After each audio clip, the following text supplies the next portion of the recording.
Hocam, Erol Bey'in ameliyatı hakkında. Kalp bataryasını ben değiştirmek istiyorum. Senin kalp göğüs cerrahisiyle alakalı tecrüben vardı, değil mi? İnternken bir kez kalp ameliyatında bulunmuştum. Ayrıca bir kez aort diseksiyonu, 4 kez kardiyovasküler bypass operasyonu, bir kez ECMO, 2 kez de VAD operasyonunda bulundum. Vay be. Tabii güçlü bir babası olunca insanın. Vallahi bu kadar tecrübeyi hiç beklemiyordum, yalan yok. Ben bunu ne kadar çok istediğimi bilmenizi istedim sadece. Tabii çok istiyor olmak yeterli olduğun anlamına gelmez. Tabii ki. Ama ben yeterli olduğumu ispat edeceğim. Süper, ben de muhakkak değerlendireceğim. Ama hak eden kimse ameliyatı o yapacak. İzninizle. Ha Berk, Buyurun hocam. bu ameliyata niye bu kadar çok girmek istiyorsun? Kariyerim için iyi olacağını düşünüyorum. Kendin için yani. Evet.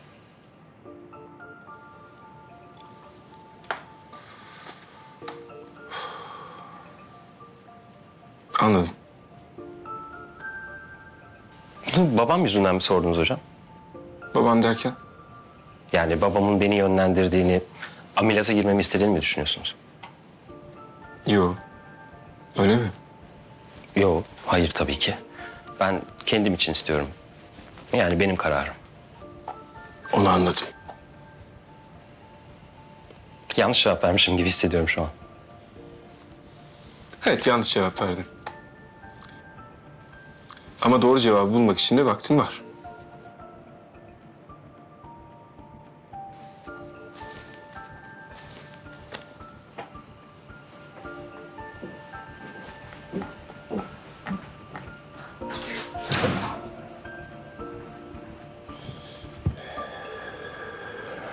Artık karşınızda bir acil tıp uzmanı yok arkadaşlar. Bugün itibariyle kalp damar cerrahı olarak Erol Bey'in ameliyatından sorumlu doktor oldum. Bravo. Bravo hocam. Yapay kalpler üzerine okuduğumuz kitaplar meyvesini verdi galiba. Aa, sen nasıl fark ettin? Bence acilde yatan hastalar bile fark etmiştir. Değil mi teyzem? Tebrik ederim Leyla'cığım. Yine de arada acili şereflendirirsiniz değil mi? Aa, ne demek yine de ya? Ben hep tepenizdeyim. Şimdi böyle olmadı ama.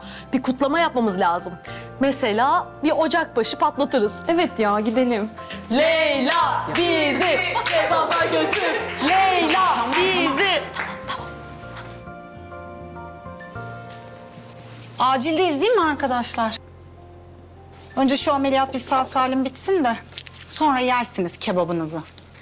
Hocam bu arada tebrik ederim. Kızlar Onur toplanın, sayım yapıyoruz. İyi olur şefim, boşlar vardı zaten. Cerrah Hanım, bir saniyenizi rica edeceğim ben. Buyurun.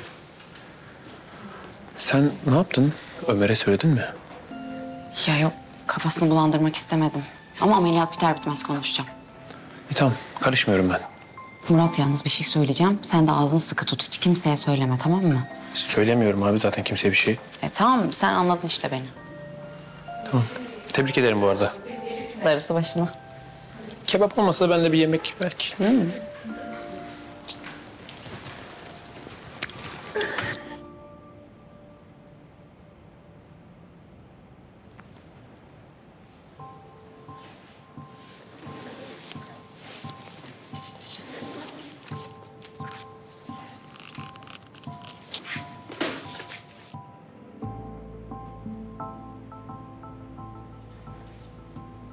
Kitabı tutuyorum yalnız.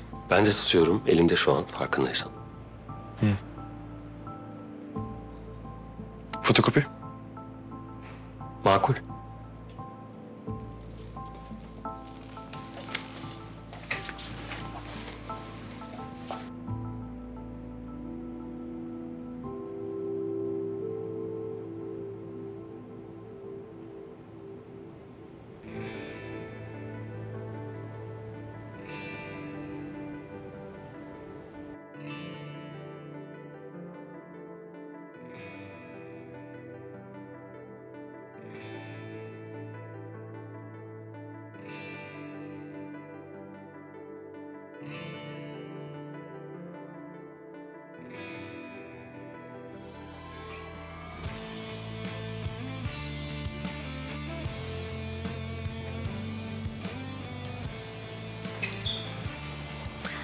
Herkes deli gibi çalışıyor.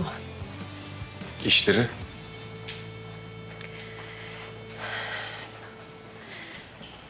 Böyle büyük bir ameliyatı burada yapmanın çok riskli olduğunu biliyorsun değil mi? Tabii her ameliyatın bir riski var. Hatta risk dediğin hayatın kendisinde de var. Deniz kenarında, yolda, sokakta, ormanda. Laf ebeliğini bırak. Erol Bey'in bu ameliyatı kaldırması çok zor. Farkındasın değil mi? Hepimizi burada riske atıyorsun. Devam etmek istediğine emin misin? Başka şansım yok. Eğer bu ameliyat olmazsa yaşayamaz. İmkansıza koşuyoruz diyorsun yani. Severim bilirsin.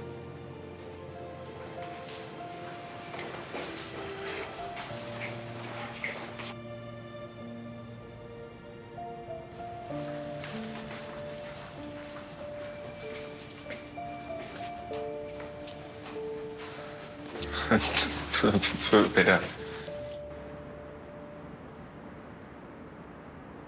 Evet. Herkes geldi mi? Geldik İhsan Bey. Acili bırakıp öyle geldik. Ama yani böyle tören ruhunu sabote ederek olmaz ki Mine hemşire. Tören ruhu derken? Artık başlasanız İhsan Bey. Evet. Güzide Uluçınar Hastanesi birbirinden kıymetli sağlık çalışanları. Nihayet emeklerimizin meyvelerini toplama zamanı geldi. Bu Uluçınar'ın müdürü olarak yıllardır kendime şunu sormuşumdur. Hastane nedir İhsan? Evet. 4 tarafı duvarlarla çevrili, üstünde damı olan bir yer mi? Hayır demişimdir İhsan, hayır. Hastane her yerdir veya her yer hastanedir. İşte biz bu felsefeyle çıktık Uluçınar yolculuğuna arkadaşlar. Evet, hiç olmadık yerlerde ameliyatlar gerçekleştirdik ama geldiğimiz şu noktada çok daha farklı bir konumdayız. Ve bugün hastanemizin ilk business odasını alkışlarınız eşliğinde açmak istiyorum efendim. Lütfen, lütfen, lütfen, lütfen buyurun. Buyurun, teşekkürler. Ve bu onur size ait hocam, buyurun. Ya yok. Lütfen, lütfen hocam. Bu Bu onur kadar sizin. şey bir şey değil. Hocam İhsan. lütfen, rica. Hay Allah'ım ya Rabbim. Buyurun. Açıyorum. Açın hocam, buyurun. Allah Allah. İhsan makas mı kesmiyor ne? Keser hocam, keser. Hadi hayırlı olsun o zaman. Buyurun efendim. Buyurun Bilal. Buyurun. Buyurun. Buyurun, geçin, geçin, geçin. Berk hocam, buyurun. Buyurun, Vay Berk hocam, vay buyurun. vay vay. Geçin.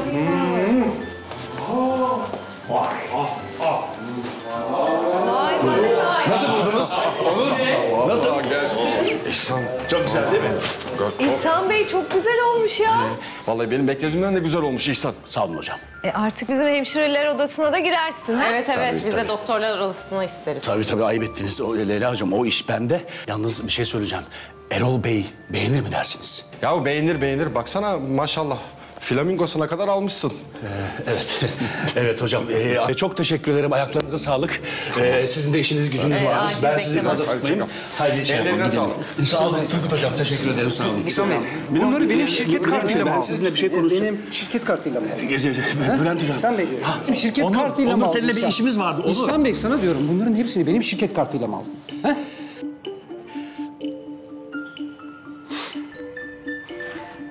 Tamam. Bu tesbih ne alaka? Tesbih mi? Ne tesbih ya? O tesbih. Ya şimdi Erol Bey biliyorsunuz yaşlı başlı adam hocam. Yani akranlarından görür. Hani canı çeker diye, yoksa kendim için almış değilim yani hocam. Tamam. Peki bu ne kebabı? 2000 liraya ne kebabı İhsan Bey? Bülent Beyciğim, sonuçta hastanenin temizliği var. Onu var, bunu var. Al götür getir işi var değil mi? Yani acacına mı çalışsın insanlar ya? Hocam 35 yaşında kadın hasta, trafik kazası, kafasını direksiyona çarpmış, kusma var, baş ağrısı var. Tamam sol tarafa alın. Vital bulguları ne? Tansiyon 165, nabzı 120. 3'te alıyoruz. 1, 2, 3. Hemorajisi olabilir. Mettamit tedavisine başlayacağız. Sonra da beyin tomografi çekeceğiz. Leyla hocam bu tarafa bakabilir misiniz? Hanımefendi tamam sakin olun tamam. Başka bir sıkıntınız var mı? Başka bir yerinizde bir ağrı var mı? Çıkarın şunları.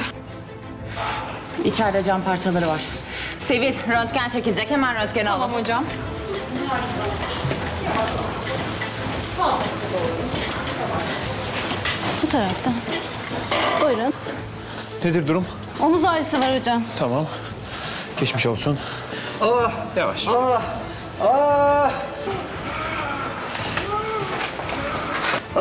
Beyefendi omzunuz çıkmış gibi görünüyor. Röntgen alacağız. Hemen alalım. Kafasına pansuman yapmayı unutmayalım. Tamam hocam. Buyurun.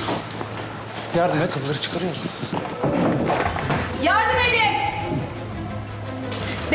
Beyefendi yardım edin! Beyefendi beni duyuyor musunuz? Hemen yatağa kaldırın. 1, 2, 3. Gökçe! Tamam biz de bundan sonrası yastığı kaldır. Elektrotları tak. Berk Hoca! Berk Hoca! Kardiyak arrest mi? Bu hastanın kalp pili var. Vital bulgular? Sistolik 60, diastolik 40, kalp ritmi dakikada 40, spontan solunum durmak üzere. Ne yapalım? Entübasyona başlıyorum. Siz Hakan Hoca'ya haber verin. Eldiven.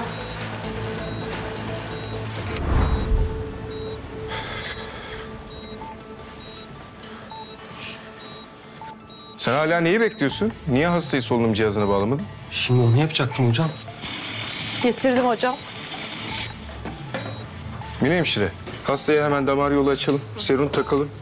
Yine damar yolundan dovitamin vermeye başlayalım. Eğer yetmezse adrenalin yüklemesi yapacağız.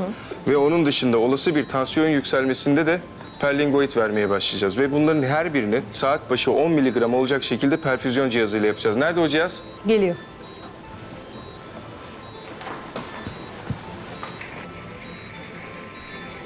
İnsan çıktı.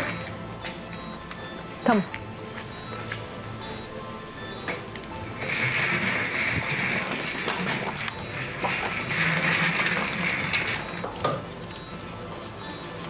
Seruma bağla.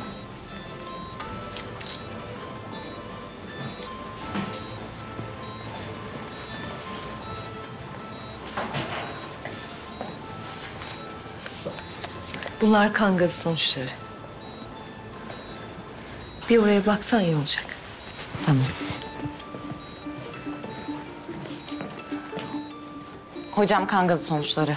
Respiratuar asidoz var. Ekokardiyografi yapacağım. Onur ekoyu getirin hemen. Hemen hocam.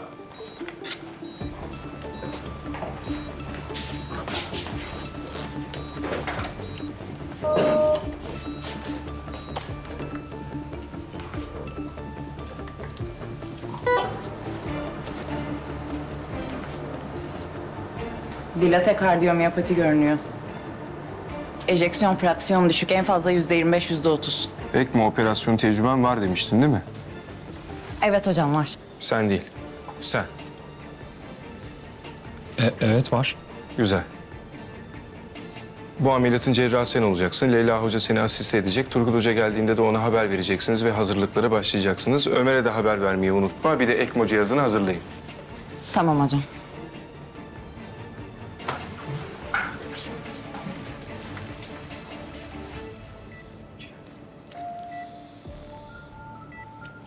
Close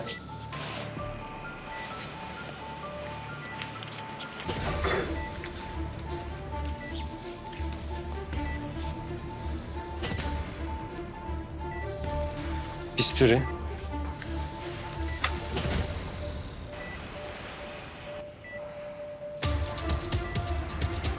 Gazlı bez.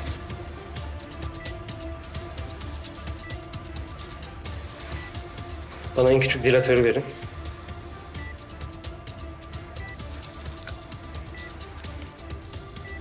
Bir büyüğü.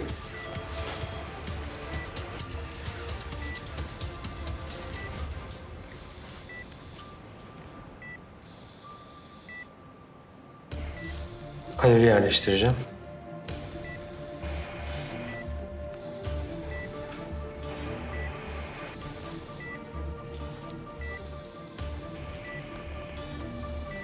Emin misin? Efendim? Emin misin? Hocam Berk Hoca'nın biraz kafası karıştı herhalde. Yoksa infüzyon hattının kırmızı olduğunu bilmiyor olamaz.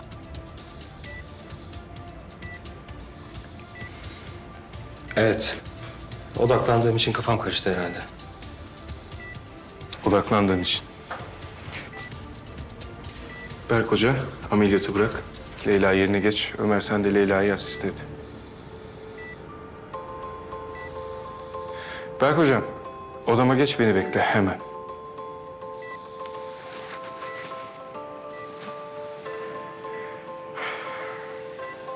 Siz de.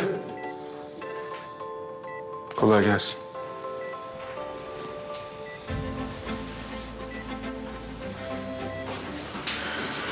Kanül.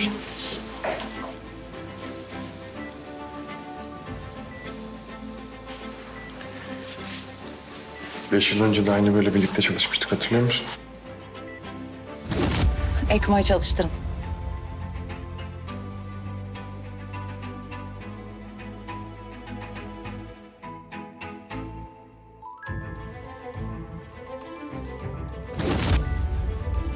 Hatırlıyorum. Ama sen o zaman çömezdin. O küçük kız hala bana mesaj atıyor, biliyor musun? Nasıl atmasın? Babasının hayatını kurtardı. Birlikte kurtardık.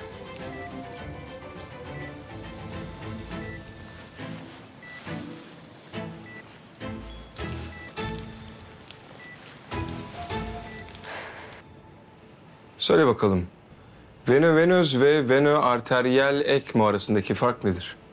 Venovenöz solunum yetmezliği için, venoarteriyel kalp yetmezliği için kullanılır. Peki biz bu ameliyatı hangisi için yaptık? Venoarteriyel için. Peki neden diren hattını sağ atriuma çektin? ECMO akımının artması durumunda IVC çökme ihtimaline karşılık. Bunun önemi nedir? Direne yeteri kadar kan dönmeyebilir. Bu mu yani? He? Ezberledin mi? Her şey oldu, bitti mi? Şu anda her şeyi biliyor musun? Hı? Bir şeyi ezberlemek, onu bilmek anlamına mı geliyor? Söyle. Sen hata yaptın. Kanül hatası yaptın. Bunun neye mal olacağından haberin var mı? Ezberleyebildin mi onu da? Bence ezberleyemedin çünkü kitapta yazmaz bu. Teknik bilgi hiçbir işe yaramaz, biliyor musun? Nedenini söyleyeyim. Çünkü ECMO kanüle yerleştirmekten ibaret bir şey değildir. Aynı zamanda fizyolojiyle de alakalıdır. Berk, beni sözlerinle, cümlelerinle kandırabilirsin. Ama ellerinle kandıramazsın. İyi bak ellerime. Bir cerrahın elleri, gayreti ve deneyimi konusunda asla yalan söylemez. Gerçekte yapmadığın bir şey hakkında bana yalan söyledin. Ve üstelik bir insanın hayatı pahasına bu yalanı söyledin. Ve sana sorduğumda, bu ameliyata neden girmek istiyorsun diye sorduğumda bana verdiğin cevap neydi? Kendim için girmek istiyorum, değil mi? Doğru hatırlıyoruz. Yanlış cevaptı Berk. Doğru cevabı ben sana söyleyeyim. O hastanın hayatını kurtarmak için. Net. Hastalarının hayatını kariyeri için bir basamak olarak kullanan biri doktorluğun ne demek olduğunu anlamamış demektir. Bir daha da böyle kolay harcanabilir biri gibi davranarak kendini düşürme.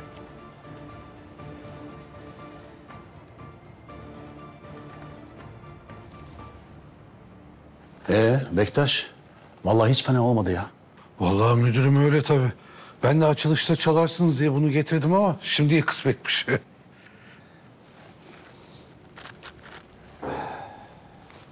Ver bakalım Bektaş. Ver de şu odaya biraz ruh girsin ya. Ha? Oh. Ve canım. Seversin bu türküyü. Hı?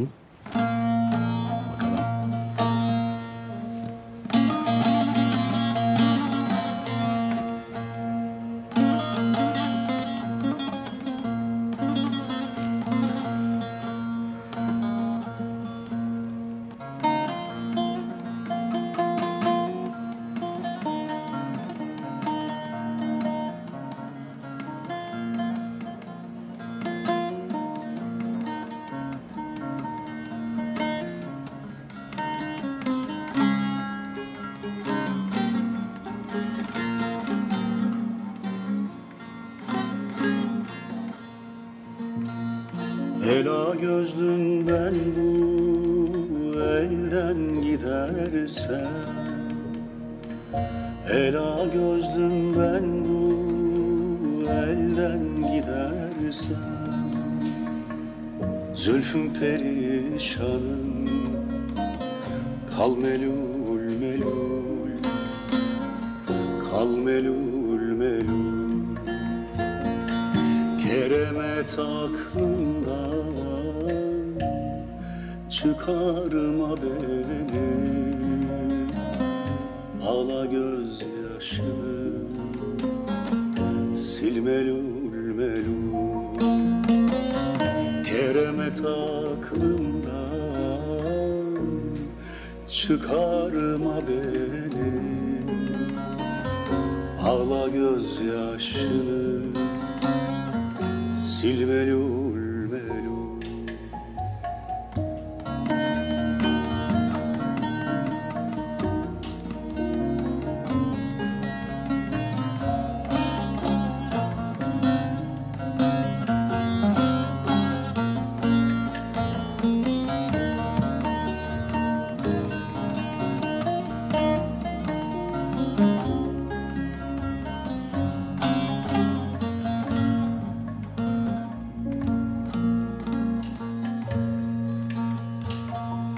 Elvan çiçekleri takma başına, elvan çiçekleri takma başına. Kudret kalemini çekme kaşına, çekme kaşına. Beni ağlatırsan doyma yaşına, ağla gözyaşını, sil melul melul. Beni ağlatırsan doyma yaşına, ağla gözyaşını, sil melul melul. Beni ağlatırsan doyma yaşına, ağla gözyaşını, sil melul melul.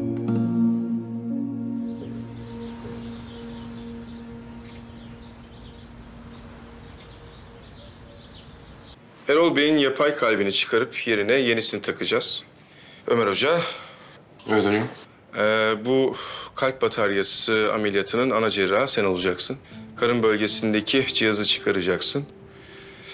Tabii 2 yıl önce oraya yerleştirildiği için muhtemelen kas ve doku bağ lifleri bataryaya yapışmış olacak. Sen o cihazı çıkarır çıkarmaz da ben de ana cihazı çıkarmaya başlayacağım. Tamam mı? Anlaştık mı? Anlaştık. Leyla Hoca. Evet hocam. Başta da konuştuğumuz gibi sen bu ameliyatın 1. asistanı olacaksın. Bu operasyonun can alıcı kısmı hızlı olmak. O yüzden çok ama çok, bayağı çok çalışman lazım. Tamam hocam. Anlaştık. Berk Hoca, Ömer Hoca'nın asistanlığını yapacaksın.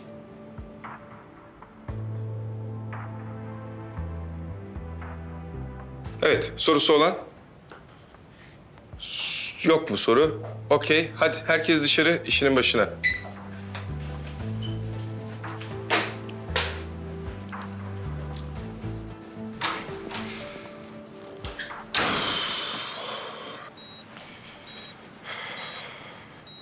Büyük gün geldi. Hazır mıyız? Evet hocam. Bisturi.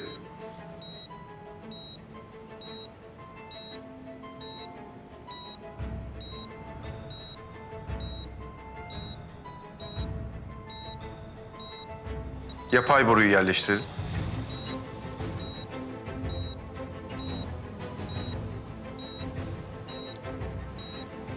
Kanülasyonda dikkat edilmesi gereken en önemli şey damarlar. Dikkatli ol. Odaklan. Klemp.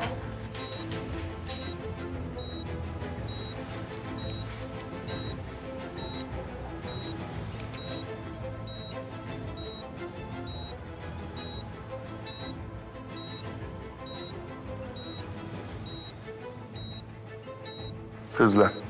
Hızlan. Kalp akciğer makinesini ayarlayın. Çok zaman kaybettik. Hadi yer değiştiriyoruz. Pens.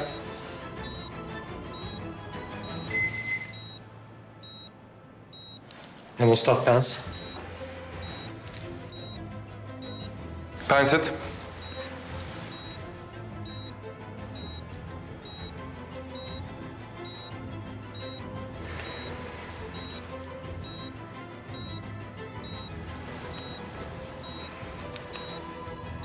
Geç kalıyoruz. Daha çabuk olmalıyız. Karın bölgesindeki derinin hemen alt kısmında bir kesik aç. Batarya ve kontrolörü çıkarmak için 45 dakikadan az vaktin kaldı. Çabuk.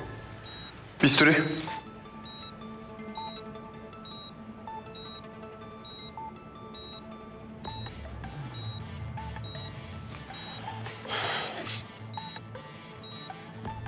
Erol Bey'in durumu kötüye gidiyor. Hızlan, hızlan, hızlan. Vakum. Koter. Penset. Hadi Ömer Hoca, hadi. Kaybedeceğiz adamı, hadi.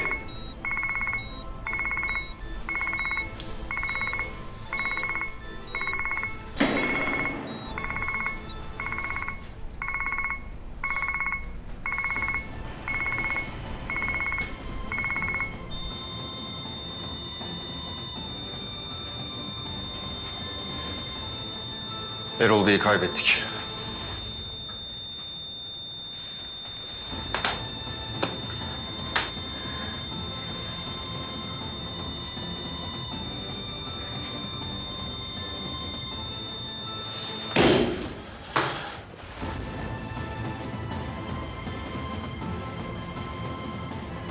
Demek ki neymiş? Baskı altında da olsak odaklanmayı bir an için ne yapmıyormuşuz?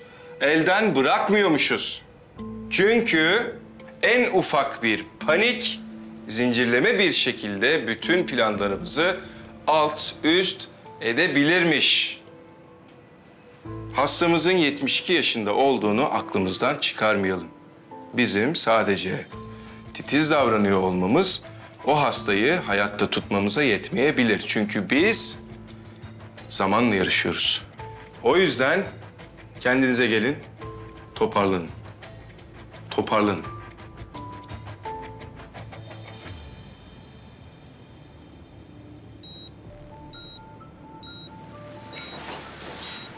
Bisturi.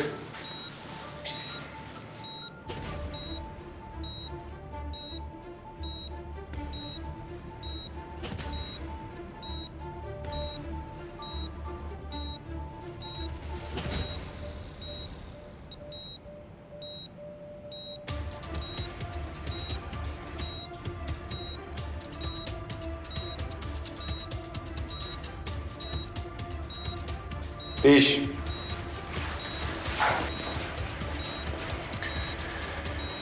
Neşter.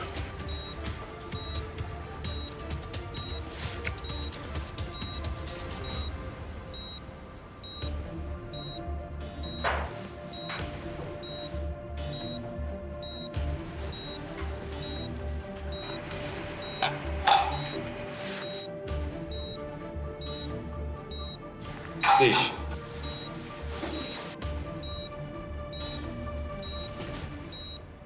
Mevcut yapay kalbi 2 saatte çıkaralım.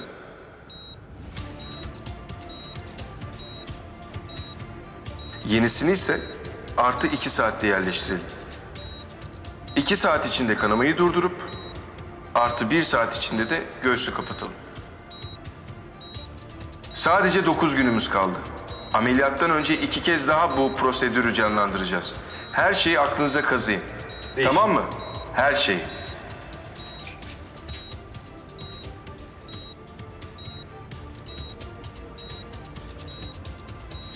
Operasyonun toplam süresi 9 saat 45 dakika.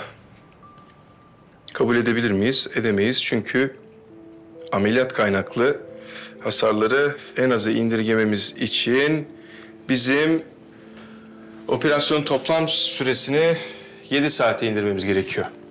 Bunun için de öncelikli olarak kalp akciğer cihaz kurulumunu 2 saate indireceğiz. Ve kalbi değiştirme işleminin tümünü 15'er dakika atarsak 45 dakika atmış oluyoruz. Böylelikle hedefe biraz daha yaklaşıyoruz. Hocam 1 saat açığımız var. O zaman ben kendi kısmımı 30 dakikada hallederim. Kesiyi açıp pili ve kontrolörü çıkarırım. Kanamayı durdurma, kalp pili çıkarma 1 saat demişiz. Buraya artı kapama dersek 30 dakikaya indiririz der miyiz? Yani denerim. Denemek olmaz der miyiz? Tamam. Anlaştık. Hocam ama hala 30 dakika açığımız var. Tamam. Şu anda 7:30 değil mi? Evet, madem söyledim bir şey öner. Hadi kafayı çalıştıralım, deneyelim. Daha da inmesi lazım. En az 7 saat. Ameliyat hazırlıkları nasıl gidiyor? Yalçın hocam, ne kadar iyi gidebilir ki? Herkes kendinden emin. Hakan Hoca'nın da keyfi yerinde. Peki ya sen? Anlamadım. Ameliyata senin yerine Ömer'i seçtiği için üzülmedin sanırım. Yo. Sen söylemiştin zaten. Hatta tam da söylediğin gibi oldu aslında. Berkçim, babanın öngörülerini dikkate almanda fayda var. Özellikle de Hakan Hoca ile ilgili olanları. Öyle deme. Bazen beni de şaşırtıyor doğrusu. Ameliyat için üzülme. Belki de hiç yapılmaz. Neden? Çünkü her an bazı değişiklikler olabilir. Hayat sürprizlerle dolu.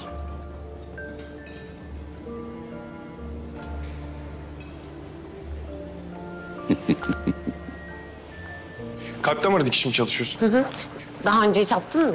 Akut apandisit ameliyatını kapatmak için kullanıyoruz. Ha, zor mu peki? Yani kalp damarına dikiş atmak yöntem olarak zor değil. Ama seroz çok ince olduğu için biraz dikkatli olmak gerekiyor. Kalp ve damardaki zarlar yaklaşık 2-3 milimetre kalınlığında. Çok ince. Evet öyle. Bence öncesinde biraz çalışman gerekiyor. Ama bozma moralini. Ben yardım ederim sana.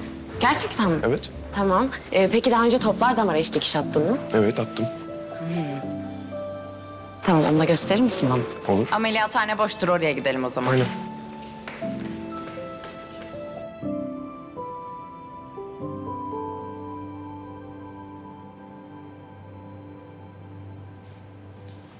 Çok gerginsin. Biraz gevşemen gerek.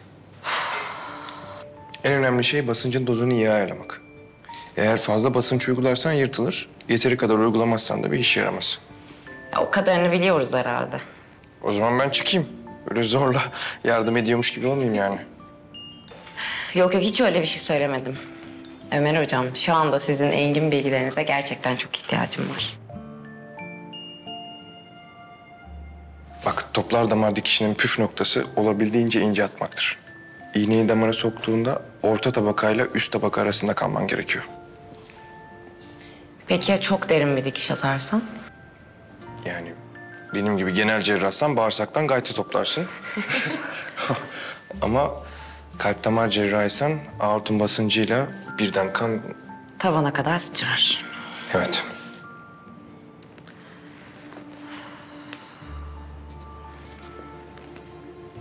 Ağrıyor mu bileğin hala?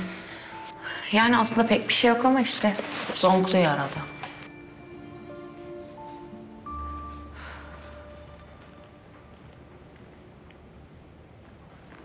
Bak. Şöyle olabildiğince hızlı geçmen gerekiyor. Burada şöyle bileğini kullanman gerek. Öyle mi? Evet, bir dakika. Tam tutarsan. Evet.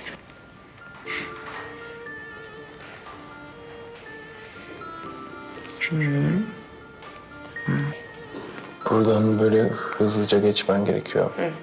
Ve olabildiğince ince yapman lazım. Tamam. Oldu mu? Evet. Tam intimaya gelmeden önce dönmen gerekiyor.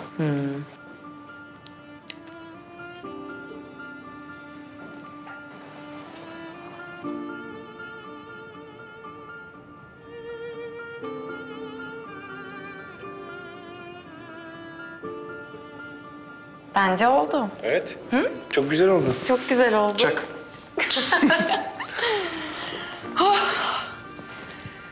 Gerçekten çok güzel oldu. Evet. Ben yaparım bunu.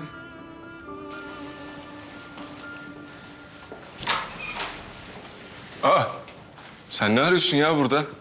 Ajanların sana buradan bilgi uçurmuyor mu? Bir de kendim mi göreyim istedim?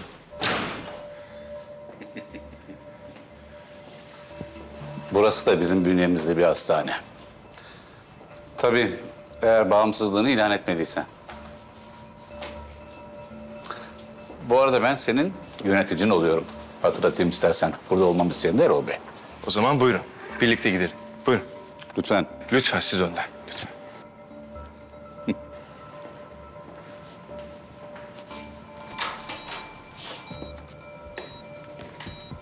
Erol Bey. Yalçın hoş geldin. Hoş buldum. Sizi yalnız bırakmamak için bir süre daha buradayım. Tam da istediğiniz gibi. Öyle istedim değil mi? Tabii ne kadar çok doktor o kadar garanti. Ulu Çınar'da nasılsınız? Her şey yolunda mı? Bir eksiğiniz var mı? Umurundaydı sanki. Hiç uğradığın yok. Ne de olsa güvenli ellerdesiniz. Ayrıca Bülent Bey'den durumunuzla ilgili sürekli bilgi alıyorum. Ha, onun için yani. Başka ne olabilir? Bilmem. Belki yeni ameliyat pilotu hakkında konuşmamak için olabilir diye düşündüm. Yalçın, kalbi değiştirecekler. Duydum. Karşı çıkmayacak mısın? Olasılık çok düşük diye beni uyarmaya çalışmayacak mısın? Siz ameliyat olmaya karar vermişsiniz. Ben ne diyebilirim ki? İlginç. Peki bunu Hakan Hoca'ya güvendiğin için mi? Yoksa güvenmediğin için mi söylüyorsun? Çok merak ettim. Sözümün ya da fikrimin sizce pek bir ehemmiyeti olmadığını düşündüğüm için söylüyorum. İşte bunun için seni başkan yaptım. Akıllı adamsın, akıllı. Ay.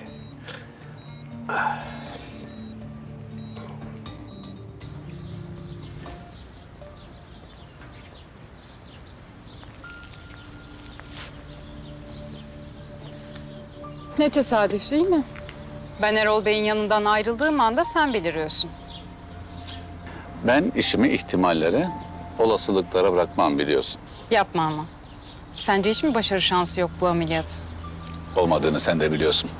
Bir şey kazanamazsın. Boşuna umutlanma. Bence o kadar emin olma. Söz konusu Hakan'sa ben hiç de düşük ihtimal vermem.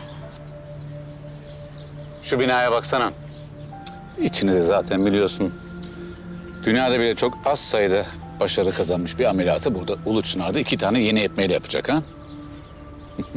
2 değil. 3.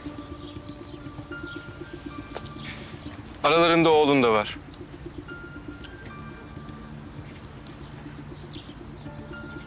Bir dakika.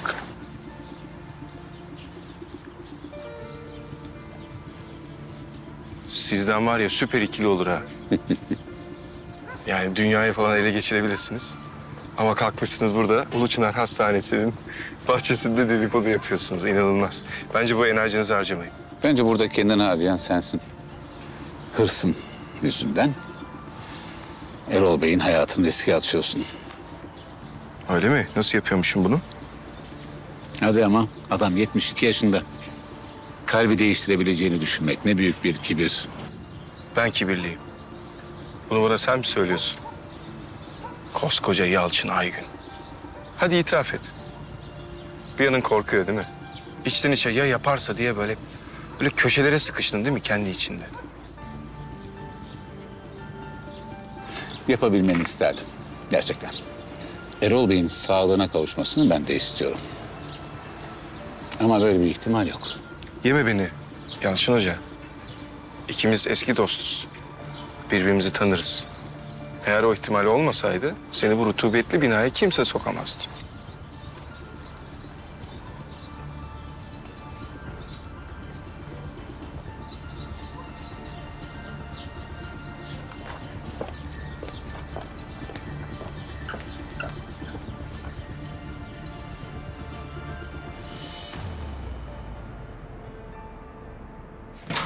Bir dakika bir gelir misin?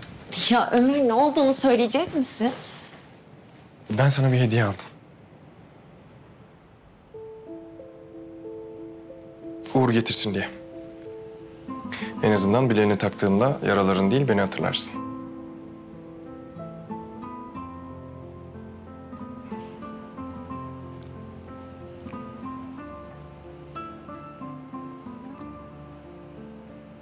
Ömer, teşekkür ederim ama ben bunu alamam.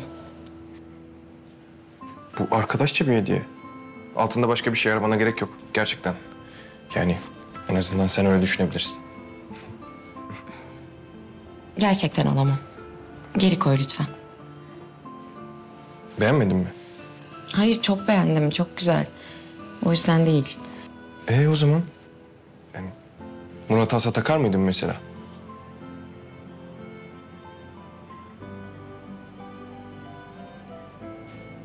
Gerçekten bu kadar mı hoşlanmıyorsun benden? Ömer ne ilgisi var ya? Ben sadece bu hediyeyi almak istemiyorum. Neden peki? Çünkü ben senden hoşlanmak istemiyorum. Ben senden hoşlandıkça 5 yıl önce yaşadığımız her şey benim daha da çok aklıma gelmeye başlıyor. Ya ben kazanın sana olan hislerimin önüne geçmesine izin veremem. İyi de neden böyle bir vicdan azabı çekiyorsun? Ben seni sevdiğim için asla pişman olmadım. İşte ben de seni düşünürken üzülmek, pişman olmak istemiyorum. Ama kendime engel de olamıyorum. Ben seni düşünmekten vazgeçemiyorum. Ama sana da bunu yapamam. Kusura bakma.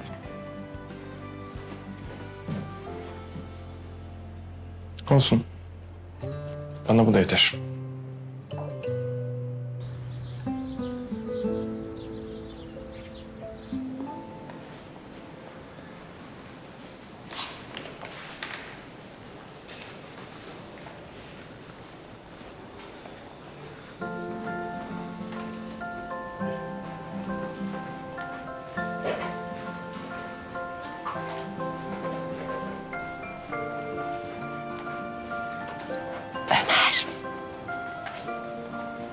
Ömer.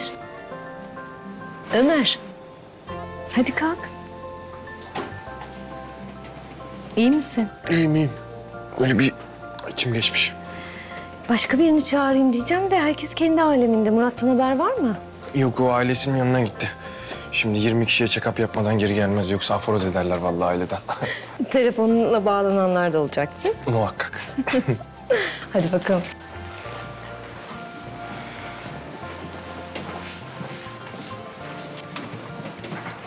İyi misin? Dinlenebildin mi biraz? İyiyim. Bir yüzümü yıkayayım, kendime gelirim. Sen Murat yok diye bu kadar yoruldun değil mi?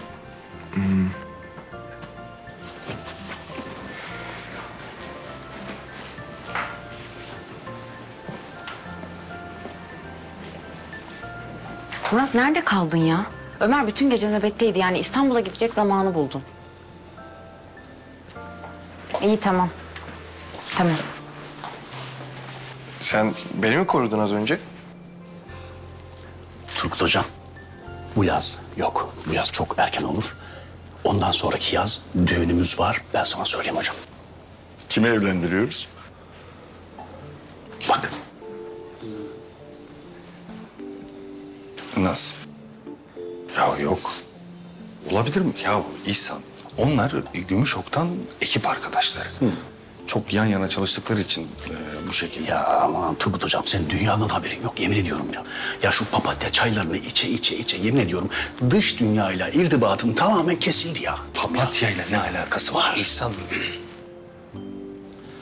Ne alakası var papatyayla? Şimdi şöyle Turgut Hocam, tabii o konudaki şeyinizi ben... Evet. Tamam, var mısın iddiaya? Gel. Vallahi evet, hadi. Nesini? Alırım bir takım elbiseni hocam. İddialıyım hocam, iddialıyım. Sen iyileştin bakıyorum, böyle sert sıkmalar falan. Çok kadar değil ha, yapmayın Allah aşkına. Beyler, İhsan Bey, boşsunuz galiba, işiniz gücünüz yok ha? Ya var işte, şu önemli bir iddiaya giriyoruz şu an burada. Peki. Kurban kim? Mine hemşire, Leyla Hoca'yla Ömer Hoca arasında nikah olacak. Hem de tam da burada, onu söyleyeyim. Diye iddia ediyor İhsan. Burada. Tabii. Başka işin yok mu senin? Doğru söylüyor İhsan. Yine haklısın. Başka işimiz var. Ama bu daha eğlenceli. Allah'ım ya. Ya olabilir çünkü. Ya hadi herkes böyle yerlerine. Ülkemizde henüz bir vaka görülmediğini belirten yetkililer, vatandaşların da dikkatli olmaları gerektiği konusunda uyarılarda bulundular. Tam zamanda döndüm, görüyor musun? Az sonra. Hoş. Mers kapmadım ama oğlan okuldan ne bulduysa getirdi. Hiç iyi değil bu. İkinci gün ateşi bir gıdım bile düşmedi. Oğlum? Oğlum? Sen yatsana. Sırtım çok ağrıyor.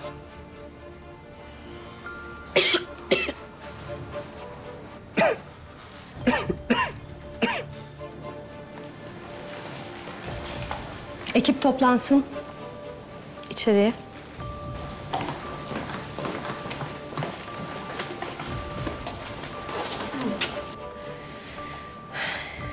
Erol Bey'in ameliyatı için geri sayım başladı.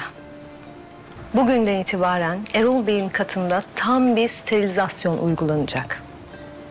Hastanın Leyla Hoca dışında hiç kimseyle teması olmayacak. Buna dikkat ediyorsunuz. Anlaşıldı mı? Tamam, işlerinizin başına.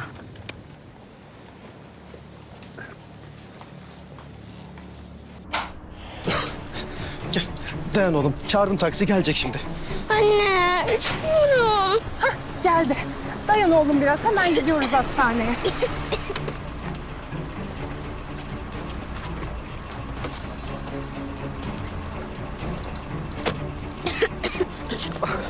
Hastaneye kardeşim.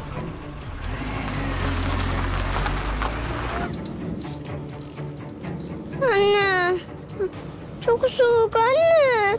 Pardon, ısıtıcıyı biraz açabilir misiniz? Bugün hava bayağı serin de.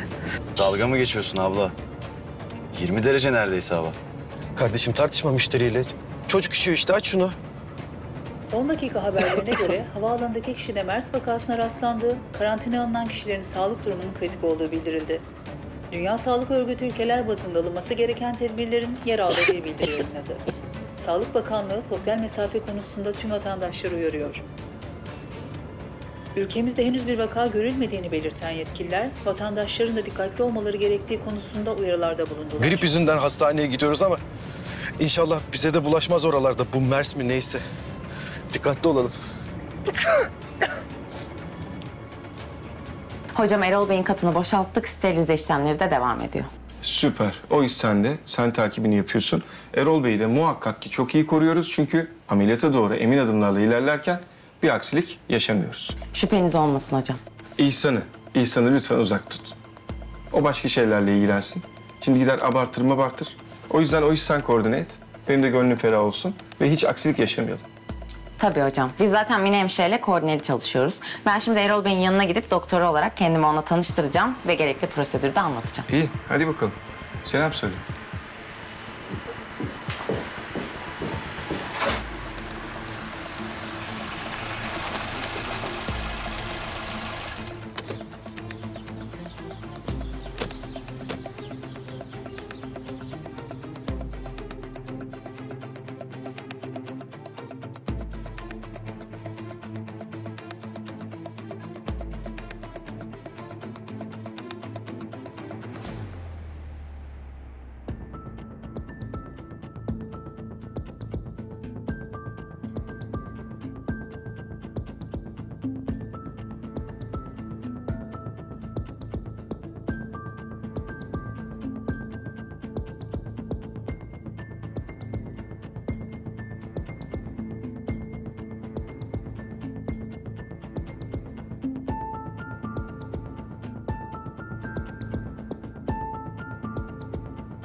Şu ana kadar ülkemizde tetkik edilen bir MERS vakasına rastlanmadı.